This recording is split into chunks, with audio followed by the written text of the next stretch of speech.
So good evening, everybody. I'm glad you could join us today for the unveiling webinar for BCAMP, which is the Benicia Community Air Monitoring Program.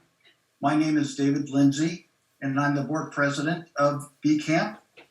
And tonight we want to tell you all about our air monitoring station and the website, which posts real-time data on pollutant levels, as well as providing other community resources. We have a panel ready to share details of our setup and talk about how it fits into regional and national networks. So our mission, simply put, is to continuously measure air quality and share the data with the community. First, some housekeeping. This Zoom meeting is in webinar format, so that means that the attendees, you're muted and your video is shut off, but you do have, we want to hear from you. We want to hear questions if you have them. So there is a Q&A button at the bottom of your screen that you can press to enter your questions, and then we'll have a Q&A session where we can unmute you if to do it verbally later at the end of the evening. So before we move to board introductions, our treasurer, Kathy Carriage, will give you some background information about how BCAMP came to be. Kathy? Thanks, David. So BCAMP is a nonprofit, and we've been established for the benefit of the community to measure the ambient air in Benicia. And as David said, our mission is to sample and measure local air in real time, and then report that data and archive that data on our website, and also to provide education on health risks as related to air quality. Now, people have been working to get a community air monitoring program in Benicia for literally years and years. So this is the fruition of a lot of effort on the part of local people. The funding for this for BCAMP, though, came directly from the Good Neighbor Steering Committee as a result of the amendment to the Valero Good Neighbor Steering Committee agreement, which was approved by the City Council in 2019. And that dispersed of all of the remaining money from the Valero Good Neighbor Steering Committee agreement. Our station doesn't have anything to do with the recent abatement action between Valero and the Bay Area Air Quality Management District, other than really pointing up the need that this is very timely, that we are getting a completely independent air monitoring program. And I just want to emphasize that BCAMP is independent, and we are run for the benefit of the community, and everything that we do will be public. David. Okay, thank you, Kathy. Now each board member is going to introduce themselves. And as I said before, my name is David Lindsay. I'm serving as board president.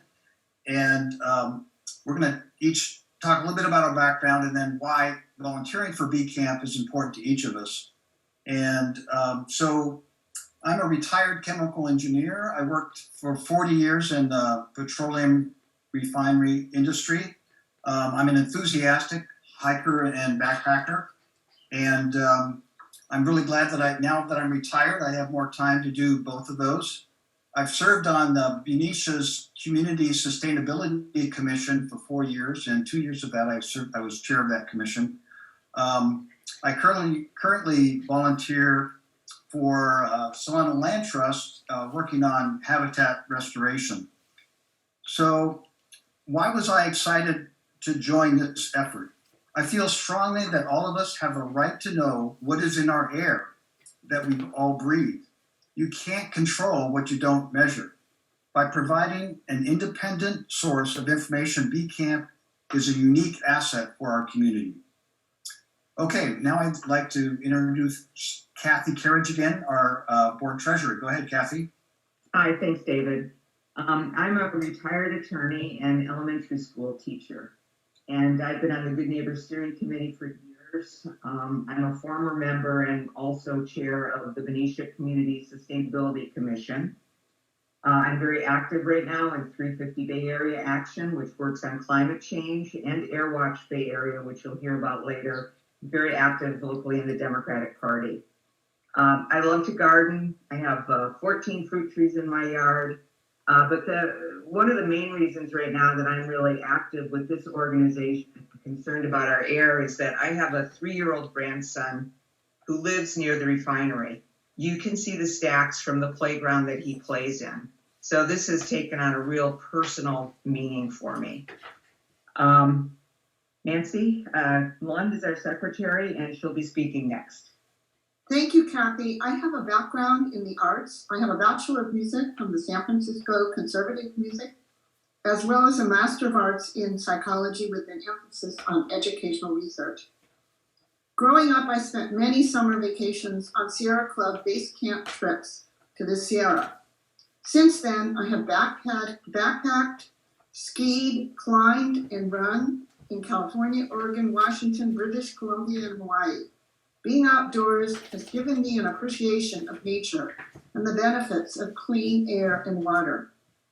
My involvement with the GNSC and BCAMP has been a way in which I can contribute to the health and safety of the Benicia community. Just a couple of fun facts about my current activities. One of my favorite sports is long-distance cycling.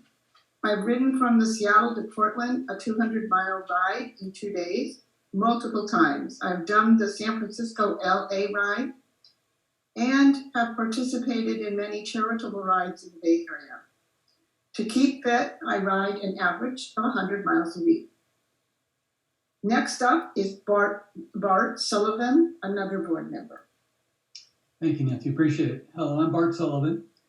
After working as an electrical engineer for a number of years, I changed my career to patent law. So I currently work as a patent attorney for a multinational software company in San Francisco and also a special effects movie production company in New Zealand. So I'm being very fortunate to have this great technology to work on.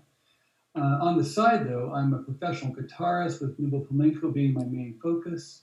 I'm the president of the Benicia Performing Arts Foundation, which is a local nonprofit dedicated to supporting the performing arts, especially supporting young professional performers. I'm also a board member of the Progressive Democrats of Benicia.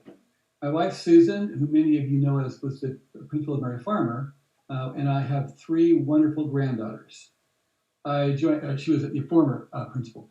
I joined BCAMP to help protect the health of my family and community. And one of the first jobs as electrical engineer was working in the petroleum industry. My passion to help protect the environment and community started during a meeting about an Indonesian refinery project that I was part of. I noticed that we had not put pollution scrubbers on the project as we did in other U.S. plants. So I asked the project lead, why are we not using pollution scrubbers to treat the discharge into the atmosphere, especially since we are located right next to the rainforest? Project lead told me there was no regulation or local requirement to do so. Therefore, since the scrubbers were expensive, they were not included in the project. So I left the company shortly after that. And after that experience, I'm happy to be part of BCAMP to help hold local polluters accountable and to help our community be safe. Now, I'd like to introduce you to board member Marilyn Hardy. Many of you may know me. I've been in Benicia for 34 years, and I have been active as a local civic and environmental activist for protection of our community's health and safety and community sustainability for all of those years. I'm a board chair of Sustainable Solano, a nonprofit that grew out of Benicia Community Gardens, which we started way back in 2000. I'm a founding member of the Good Neighbor Steering Committee, formed in 2000, as well as a citizens refinery watchdog group when Valero took over the Exxon refinery. I'm also a member of Venetians for a safe and healthy community. I've helped lead challenges to planning decisions and ill-conceived development projects proposed by Koch Industries and Valero, and have actively participated to address EPA-led investigations for cleanup of toxic landfill sites in Benicia, including former military sites of the Benicia Arsenal. I'm also an artist, and that's not a small thing in my life. As a painter, I see relations between things. I'm not a silo thinker. I think globally and laterally across disciplines. These are indeed dark times. Truth is like a splinter working itself out of the body politic to the surface. Sometimes it hits you in the face, like hearing about the Russian firing missiles on a nuclear power plant tonight. We try to shed light on the working out of truth. Personally, I love hiking, and in my younger years, I can't compete with Nancy, but I hiked 2 weeks on the John Muir Trail and other youthful adventures. I hitchhiked from Athens to London. These days, I'm more of an armchair traveler. I read lots, and lately my reading has taken me into science fiction, reading a book called The Ministry for the Future, which is all about solutions to climate change and how we deal with this crisis in the midst of it. Thank you very much. And now I want to introduce Don Gamillis of Argus Scientific, whom I've known since 2003. He has helped us make a dream come true here. Thank you, Marilyn. And again, I want to introduce myself. I'm Don Gamillis. I'm the president and founder of Argus Scientific. And I'm really honored tonight to be here to present an overview of what I consider to be the most sophisticated community air monitoring station in the world. Before we get into the details of the station, I do think it'd be good to introduce people to the rather long and sordid history I have with the community of Benicia.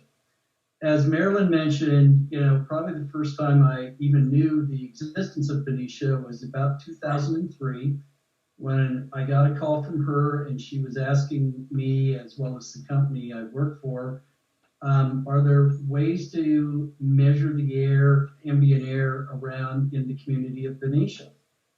This started a whole number of dialogues back and forth and ultimately culminated with me coming to visit Benicia, and specifically Marilyn's kitchen, where we spent a great deal of time making it into kind of a little laboratory for me to kind of demonstrate to her all sorts of really interesting and unique ways to measure air quality.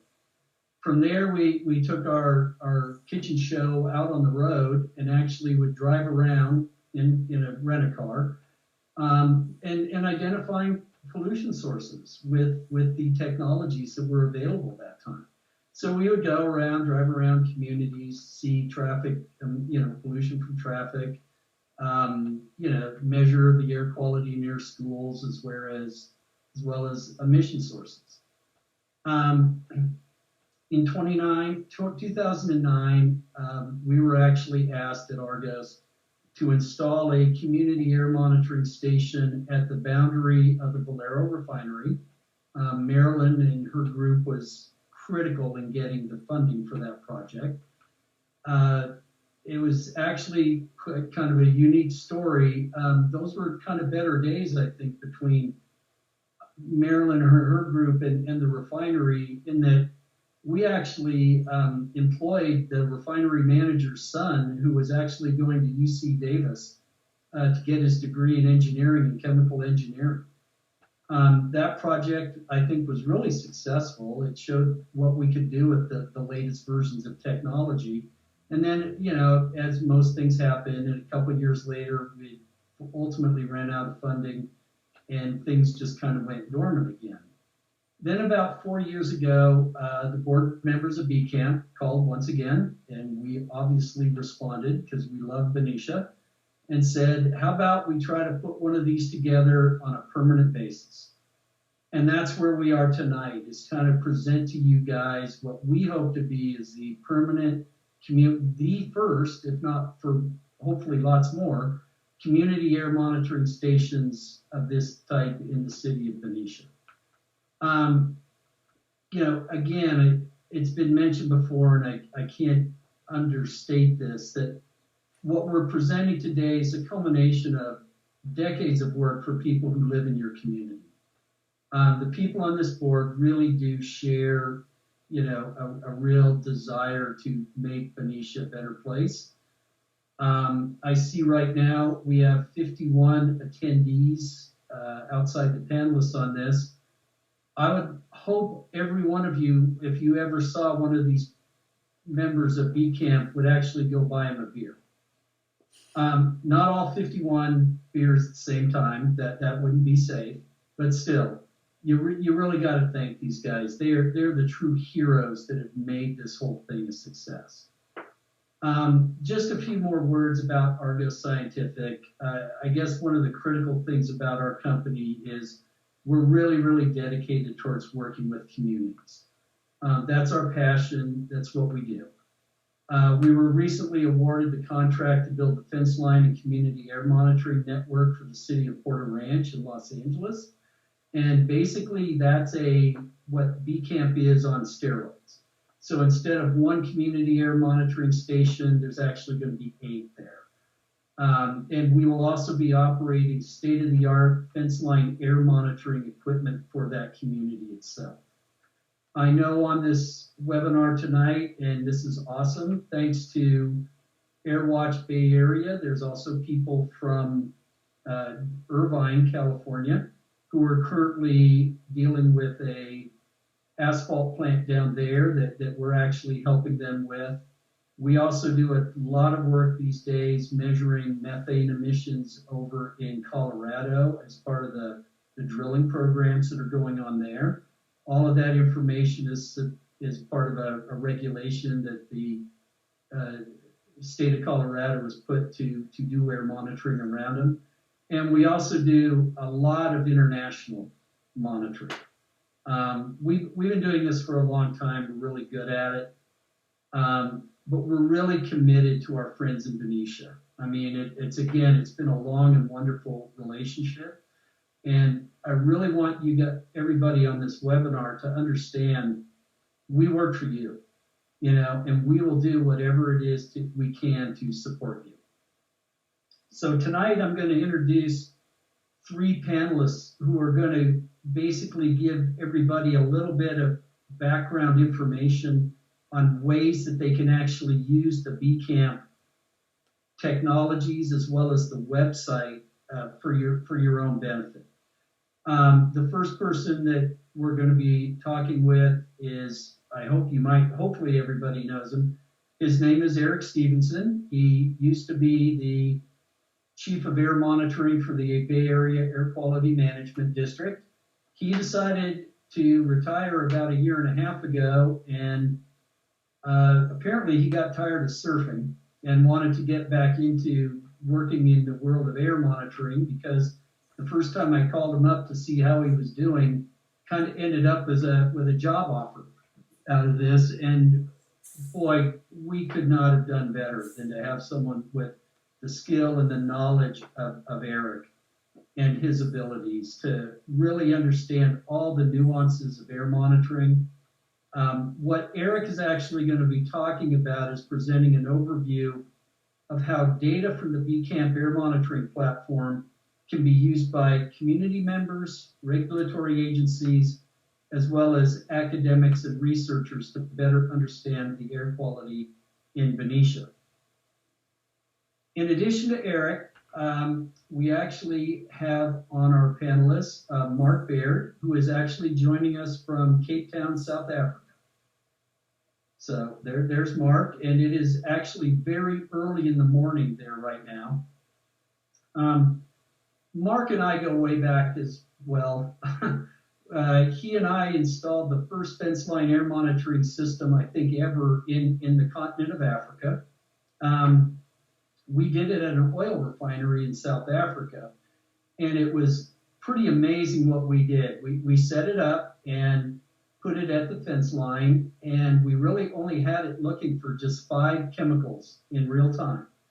And within about 3 months of that system being in operation, Mark was able to tune the data in a way that would allow him to identify all the different sources of pollution in that area based on the data and the wind speed and wind direction.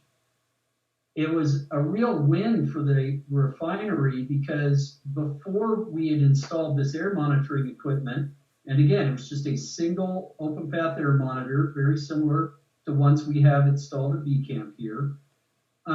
With that one, we could identify the different sources, and again, one of the things before we had installed it, the refinery was blamed for 100% of the odor complaints in the community. By doing the source identification work that Mark did, he was actually able to show that 40% of those complaints actually came from other sources, which was very good for the regulatory agencies because they could then start focusing on those other places. 60% is still a lot of detects and events, but the refinery then used that information to minimize odors by modifying their processes, so that they could actually use that information that way. Ultimately, when that project ended, they actually took it down and made it into a mobile system and use it now for mobile complaints now, where if someone has a complaint, they just put the air monitor in a car. It's actually permanently mounted there, and they just drive out to the place to figure out not only what the gases were, but where they actually came from. And then finally tonight, we have Sufi Abbasi. He's going to be presenting how the information from BCAMP fits into Airwatch, the Airwatch Bay Area project. Airwatch Bay Area aggregates data from all the different types of air monitoring systems all over the Bay Area and makes the data available to the public. So Sufi's going to be describing how BCAMP systems will be integrated into Airwatch itself. So before we actually start talking with the panelists, we're going to present a brief video now where it actually describes the technology and shows where the air monitoring station is and how a lot of it can work. So I'm going to go ahead and do my share, and we're going to present just a very quick video. So.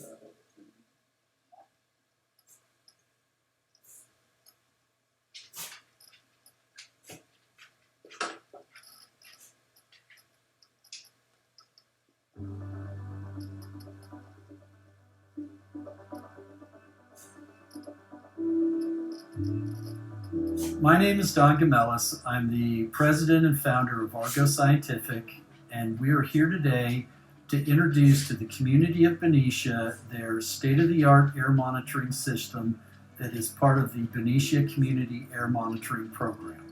These technologies are the best to determine how and what your air quality looks like in the city of Benicia. This air monitoring station was designed specifically for the community of Benicia, California. It's specifically designed to detect gases that are associated with pollution sources around here. In this one here, what we have is a meteorological station that is used to measure the wind speed, the wind direction, relative humidity, and temperature. And that will help us when we actually do detect a gas or a particulate, where that actual item of pollution may have actually come from. Another one of these systems that are here is a system that is called an open path air monitoring system. It actually uses ultraviolet light, and it shoots a beam of light out into the air, and the beam hits a reflector, which then sends the beam of light back to a light detector, and if there's a gas present in the beam, we can determine what the gas is based on what wavelengths of light have been absorbed, and then how much of those wavelengths have been absorbed actually tells us how much of that specific gas is there. We have two different types of particulate monitors. One that does black carbon, which is a very toxic particulate associated with diesel fuel or emissions from something like a railroad. We also have another particulate monitor that is actually set up to look for three different types of particulates based on their size. The size of the particulate actually impacts the type of way it is ingested by humans and then impacts their actual health. We have another system that actually detects hydrogen sulfide gas, which is often associated with a rotten odor smell. In addition to that, we have another system which is what is called an electrochemical sensor that can actually take almost any type of gas that's sort of out there as a residual for what we're looking at, and quantify the different types of gases that might be here. So it is actually able to detect a whole multiple suite of gases, and all of that data is collected and in real time quantified and put together on a public access website for the community to see. The primary use of these systems that we've installed here are to detect these gases, but most importantly is to actually identify where the sources of these gases may have originated from, and then how those sources of pollution are actually impacting the communities themselves. And the beauty of these systems is it actually helps identify where the specific sources are, and thus we can actually figure out what's the best way to find the source and then actually mitigate the problem. It should be understood that one of the really important elements of this is all of this data that's coming in here is actually owned by the public. This is your community air monitoring station. All of this information is made available to you in Benicia. From all of us at Argos Scientific, we thank the community of Benicia for allowing us the opportunity to design a state-of-the-art air monitoring system to better help you understand air quality in your community.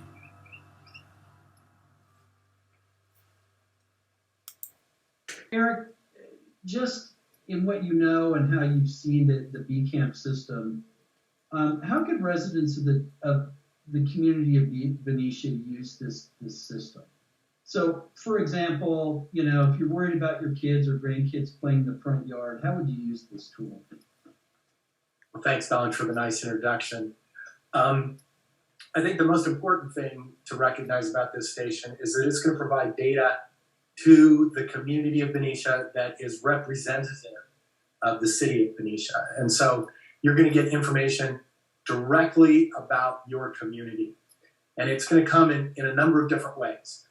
What this station is going to be able to do is identify differences between regional type pollution, pollution we see during wildfires, during Don't Light Tonight episodes in the Bay Area, things like that, ozone episodes during the summertime, where it's going to be about the air in Benicia. And so you'll be able to tell exactly what's going on in your community so you can make lifestyle choices based on that information.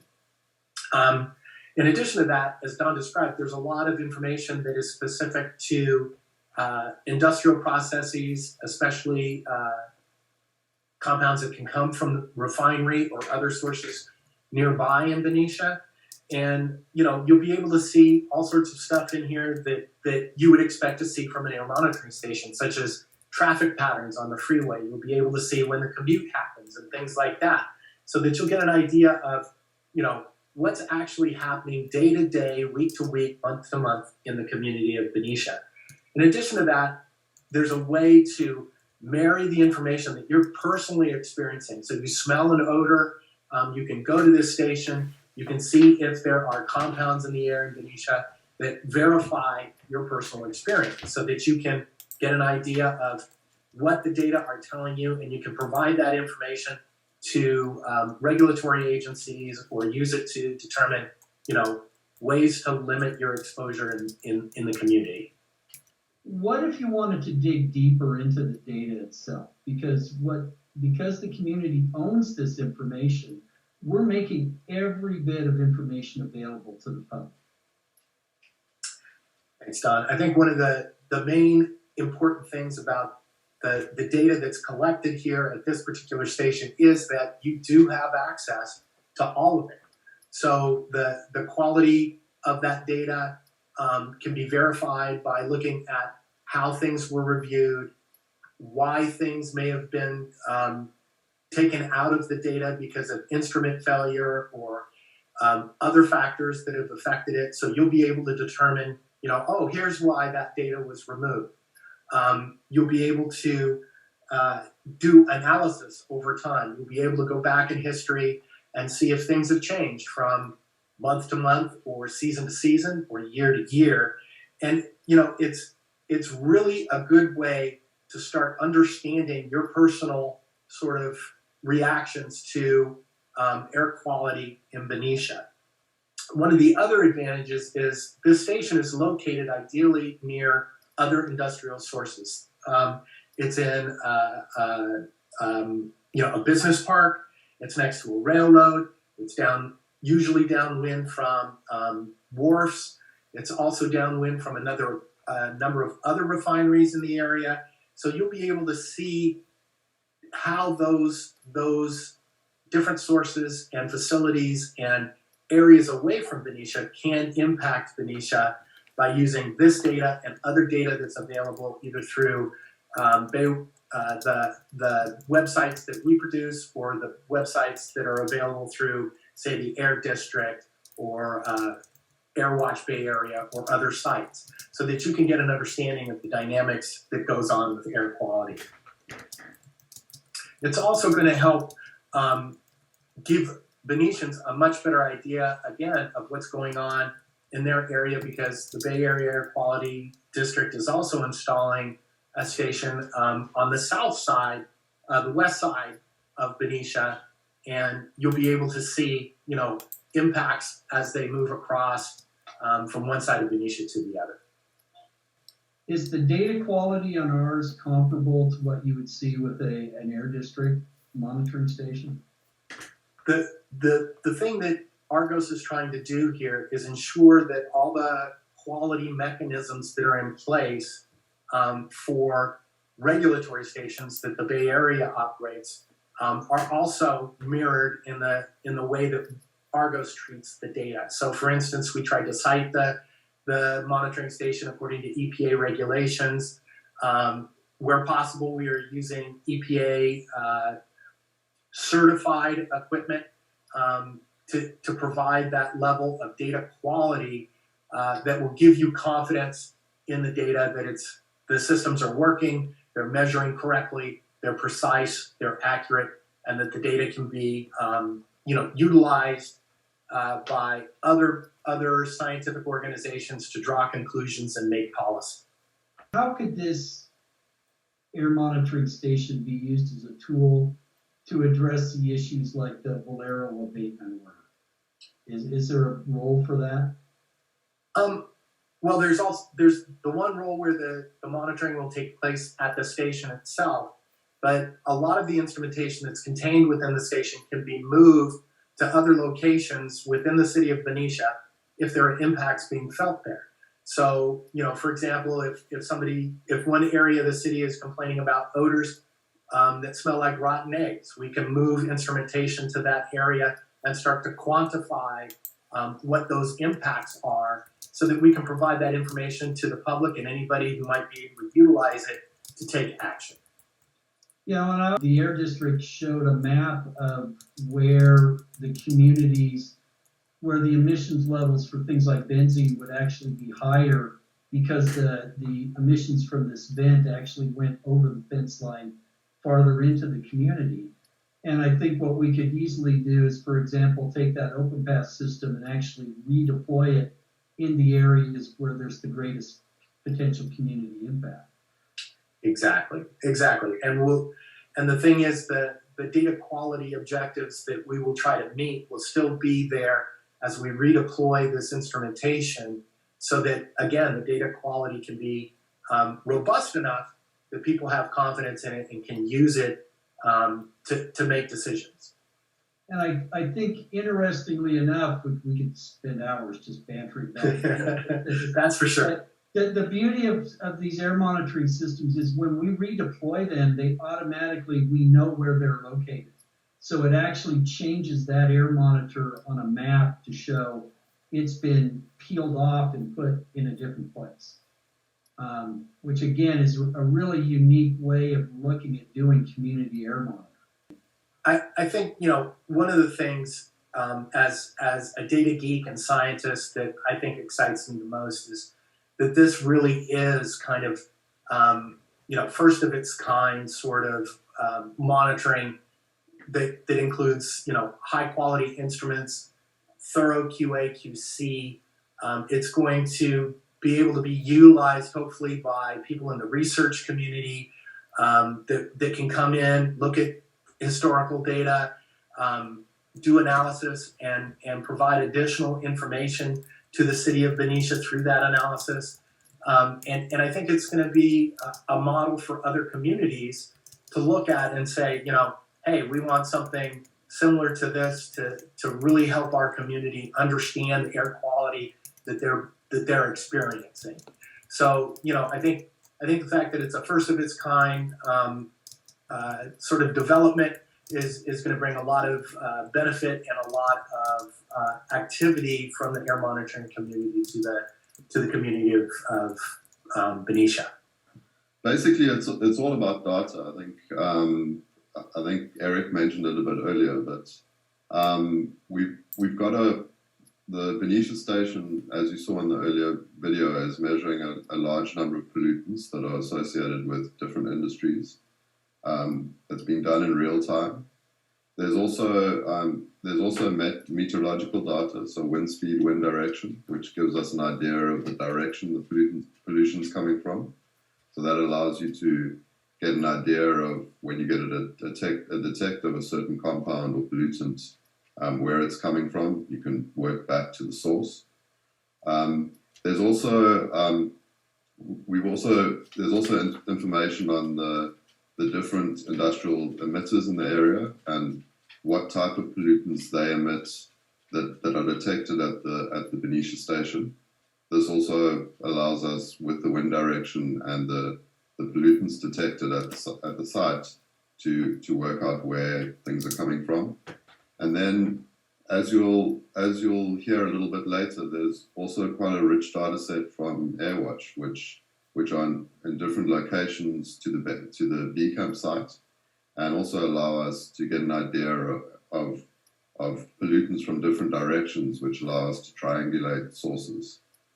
And as I said, as we get more data, the data set gets richer, and it makes it easier for us to triangulate or locate sources in the future.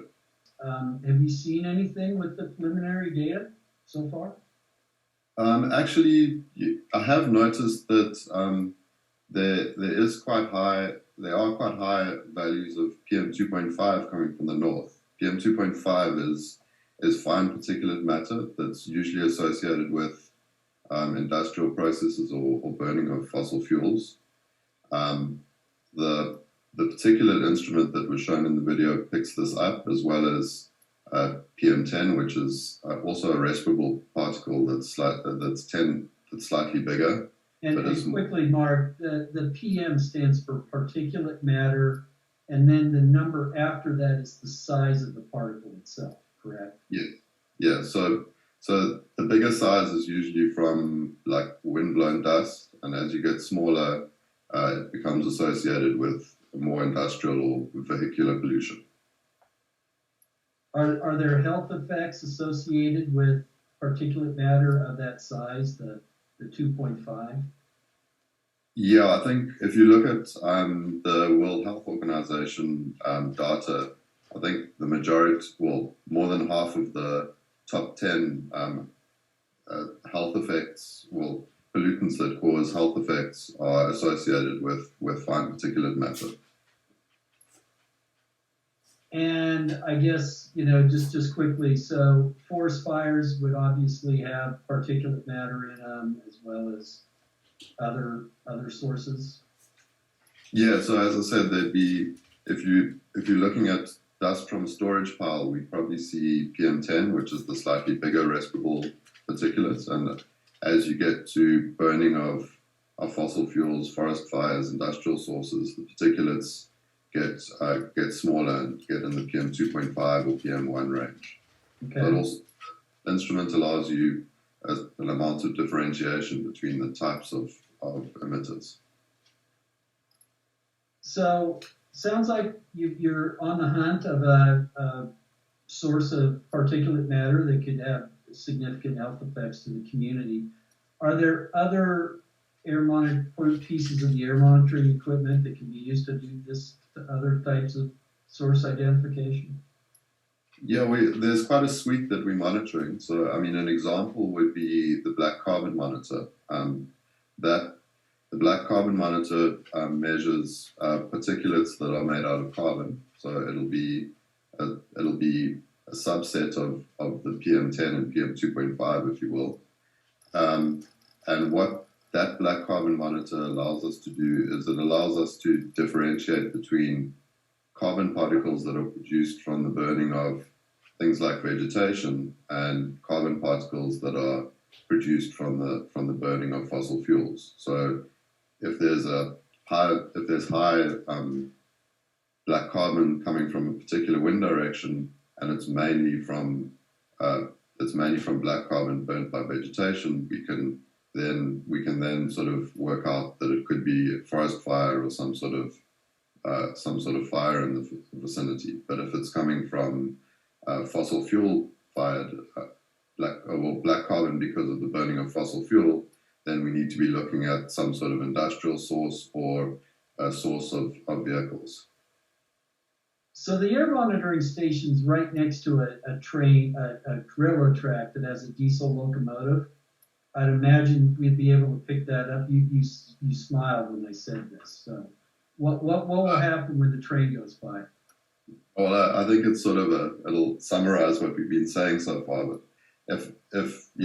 I would expect the answer is yes, and I would expect the system to see an increase in PM2.5, which is the fine particles, because of the burning of the diesel in the diesel locomotive.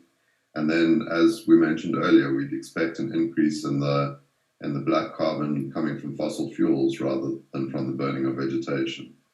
And obviously, that depending on how well the diesel locomotive is, how efficiently it's burning the fuel, we pick up other things, other organic compounds or sulfur dioxide on the system. And I guess, because we do have to sort of keep moving things along, I guess, but one final question is, one of the reasons I think we selected this equipment was to actually, because it's what I can call adaptive. That is that every once in a while, and this has happened more times than once, we've actually set up these types of equipment and detected unknown gases or pollutants, and then gone ahead and figured out what that was, and then added that new pollutant into the actual ability for the monitors to detect those gases. Can you give a couple examples of where we might have been able to do this in the past? You're correct. The system is adaptive, and I've got two examples. Would be a compound called furfural, which we picked up in one of our systems down in South Coast. We were monitoring around an industrial facility and suddenly started seeing this compound, and we worked out it was associated with the forest fires in California. So by adding a compound such as furfural in, which we've now detected and we've quantified in our laboratory, it allows us to then get an indication when there's high pollution from forest fires, which can be associated. We'll also pick high particulates up and high black carbon, but that's an example. And another example would be naphthalene, which is associated with sources such as refineries and asphalt plants. We've managed to pick that up outside of coke plants on the East Coast, and now can add it into our library, and it'll allow us to get more information about emissions from nearby sources in Benicia, such as refineries and asphalt plants. So in essence, the work we did on the East Coast where we were able to identify that gas, we were able to upgrade all the other community air monitoring systems that have that same technology. And now we can, see naphthalene, which again doesn't necessarily have extreme health effects, but is associated with all sorts of other compounds that actually have really bad health effects. Yeah, it's part of a group of chemicals called PAHs, and a lot of them are quite high carcinogens. Have got high risk of carcinogenic effects according to health risk assessments. So yes, we the system is adaptive, and we were able to use the information from our other sites to upgrade all the other instruments that we're running around the country. Great. And again, I want to, for the people who are on the call or on the webinar who aren't necessarily community members of Benicia, if we do find stuff in Benicia that's unknown, we will be obviously sharing that information with all the different other communities we work with, to enhance their monitoring systems themselves. So thank you, Mark. And once again, I do hope you stick around because it's just getting morning now, questions and answers at the end of the webinar. Thanks, Don. So finally, I want to kind of close out this section of the webinar by introducing Sufi. Sufi is Abbasi. He's with Airwatch Bay Area. And he's going to describe how the information generated by the BCAMP air monitoring systems will be integrated into their projects. So, welcome, Sufi. Can you give us a brief description of Airwatch Bay Area and how it benefits the community in general? Absolutely. Thank you so much for having me, and it's an honor to be here. Airwatch Bay Area started development in 2015 and launched in 2017, and it's run by Professor Gwen Ottinger through the nonprofit Fairtech Collective, and we work with air quality activists and warriors like Kathy and Constance to help build tools to make air quality data available and prescient through our websites and other projects like that. And I wanted to share my screen just to kind of get into more of the features of Airwatch Bay Area and an adjacent project called Smell My City. So Airwatch Bay Area is twofold. The first is we pull data from fence line refineries and in Richmond and Benicia, Carter, Rodeo, Martinez. And we also pull community monitors in Benicia and Vallejo to kind of aggregate data across the many different places where data is available. And the second is we present user reports of people just making reports about what the quality of the air is, what they're smelling, what health effects that they're experiencing. And this is powered through the Smell My City app run by the Carnegie Mellon Create Lab. Okay, so this app is available for people to download now? Absolutely. You can visit smellmycity.org, and you can download the app through these buttons here from your mobile phone. And what's amazing about Smell My City is it gives you an opportunity to submit smell reports as you're experiencing incidents that are happening right now. And it kind of tells you where those incidents happen, as people are reporting. And it also lets you submit health symptoms that you're experiencing in the moment. And then finally, you'll be able to view other reports that are happening in your area. And a future update in the works right now, we're going to try to get push notifications to you when, let's say, there are like many reports happening or there's like some sort of air quality incident. So again, you can download the app by searching Smell My City on the App Store. Oh, my filter is not showing you. And then you can sign up, or you can actually just immediately start using the app. You just put a little sign in there, and then you can start using it today. And I was just quickly, I've been coached by my very good friend Dr. Ottinger many times that I'm supposed to promote the Airwatch Bay Area program and tell people to sign up at least 10 times in this webinar itself. So I'm behind on this, and I will be doing these plugs, and otherwise I don't want her to get mad at me. So back to our webinar, brief intermission there. What have you found with the Smell My City app already, Sufi, that might be of interest to the community people here? Yeah, there are a lot of reports coming in from Vallejo and Benicia. And I think what's really powerful about Smell My City and data from Airwatch Bay and like all the different kind of data sources is that it gives you an opportunity to give some context to what's happening. So it kind of gives you a chance to say, you know, what are you experiencing right now while all these, you know, air quality incidents are happening, and all the data that's out there to kind of see what's happening from the sensors. It kind of gives it a chance to annotate the data with lived experience, which is, I think, a very powerful feature of these two kind of platforms working in tandem. And I guess, and then finally, I mean, what is it that the people on this webinar can do to kind of help you guys grow this really amazing program? Absolutely. I think one of, as someone who kind of works with data every day, I really want to be able to get your data. I want to be able to, you know, analyze your data, figure out, okay, what was the data like this week? And what was it like last week? What was it like last month? And kind of do an interesting comparison of, you know, what is that data telling us? You know, there's through, you know, computers and, you know, data analytics and all that stuff. And I really want to thank BCAMP for how easy it was for us to get the data.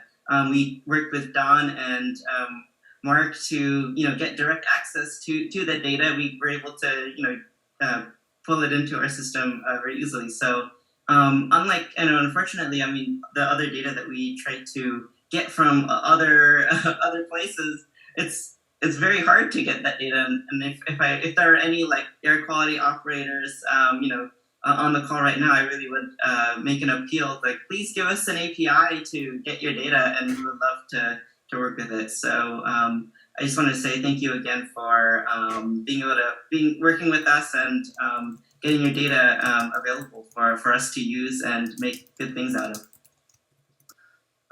The next thing we're going to do is just a very quick website tour, just to give people a brief overview of what it is and what the feel is. I would greatly encourage people to just come and play. Try it out. If you have any questions, we're always available. We really want to make this something that is used by the community. And again, it's yours. It's your tool. It's owned by you guys. So I'm going to start it off by, I'm going to go ahead and share my screen. We'll go back to here. And I'm actually just going to be going over an overview of the first of 5 pages or pages of this website. And the one I'm specifically going to be just giving a very brief tour on is what we call the emission level. This is where we'll see kind of the real-time snapshot of what's going on and what's happened in the past 24 hours. So every chemical we look for will have a little indicator with it. If there's no detection, there really isn't an indicator as to what the air quality is at the time. But if there is something, it will go from excellent to very poor. So we can go down here and take a look at some of the more active data here, including, for example, ozone and PM 2.5. And each of these graphs, what we have is at the very top, first off, to the far left, there's actually a little dial from 0 to 100 that is 100 being it's at what we call the OEHA level. That is the exposure level that is considered harmful by the state of California. So you have a little dial that tells you where you are on this range from 0 to 100. It also tells you what the current value is. And you can also see in the graph the past 24 hours, and you can just track it with your cursor. And it will also tell you, at the bottom here, these arrows are telling you which way the wind's blowing.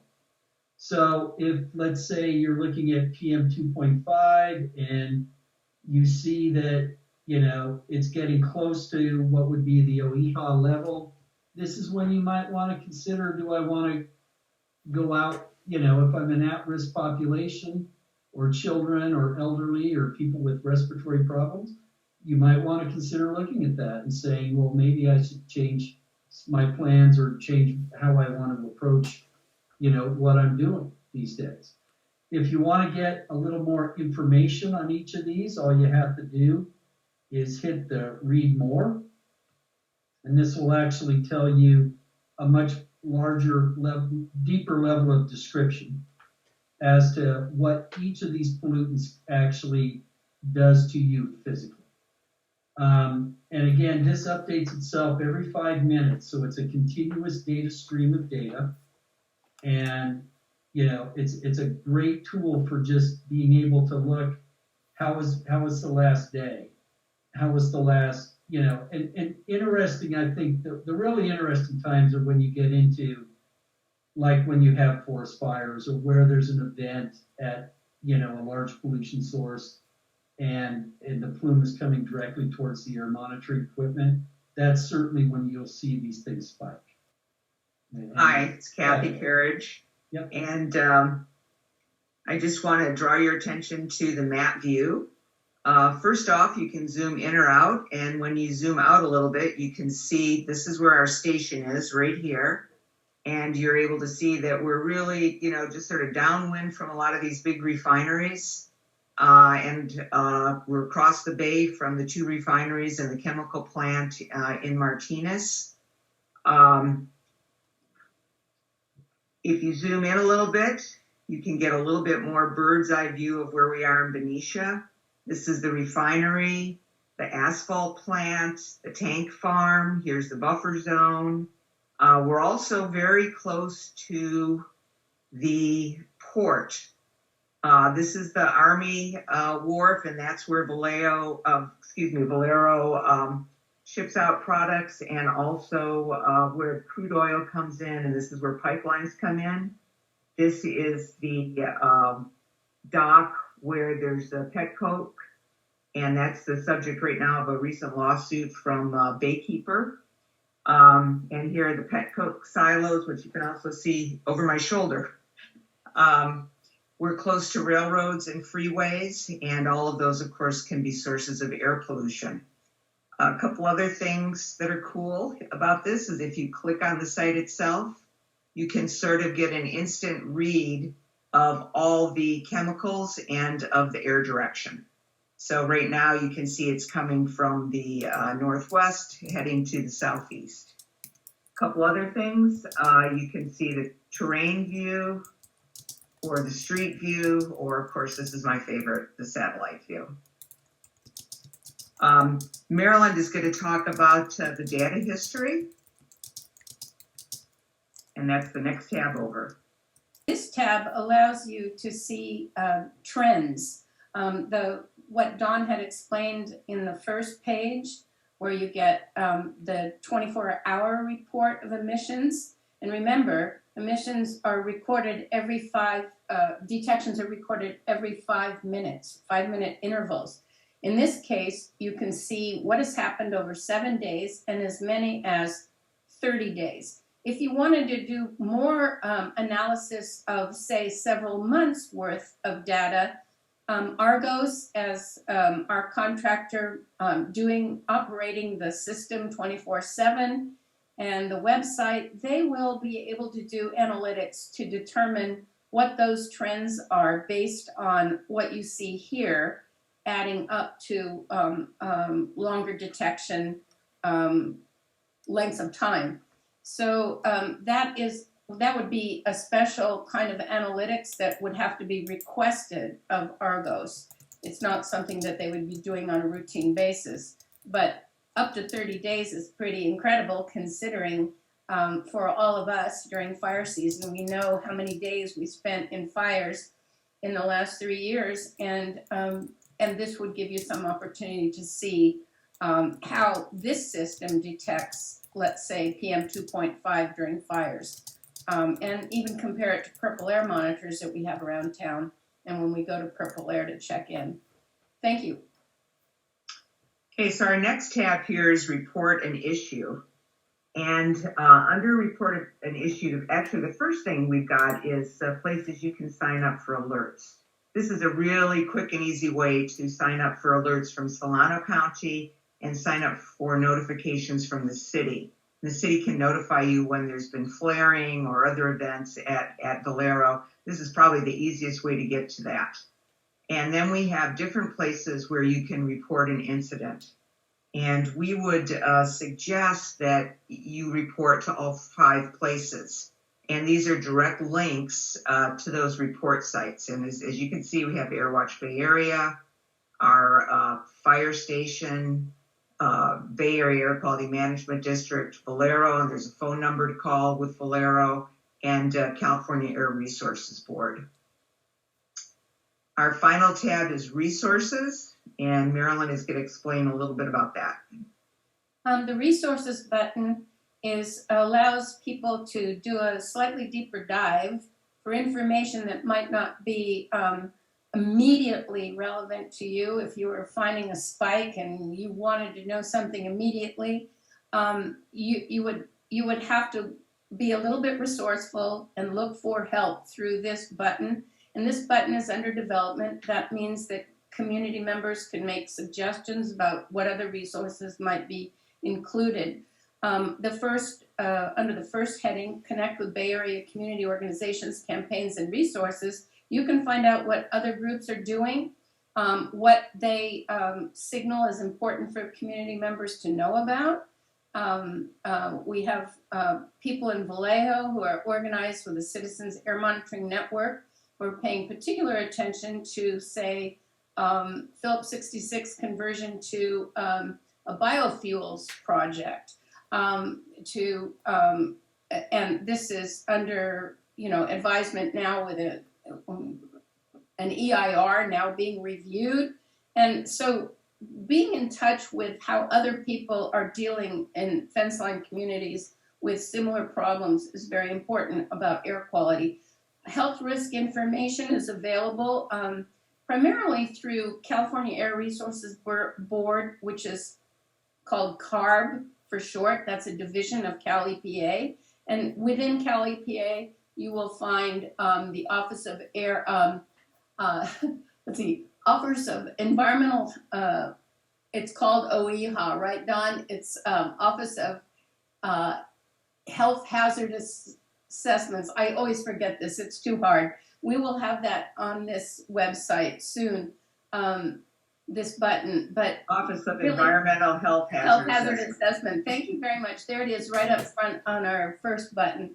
The main thing is that if you want to know more about what's in our air and what the particular health risks are associated to particular chemicals, you would go to EPA, start with CARB, and go to OEHA site.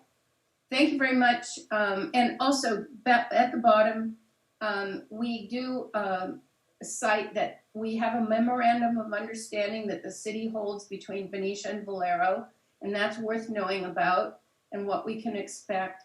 And the cooperation agreement that they signed to improve communication between the refinery and the community. And so BCAMP can help serve that memorandum because we will have verifiable data, which is really important when you're talking about evidence-based science and making sure that we have quality assurance so that we can develop public trust around what we hear and what we experience. Thank you very much.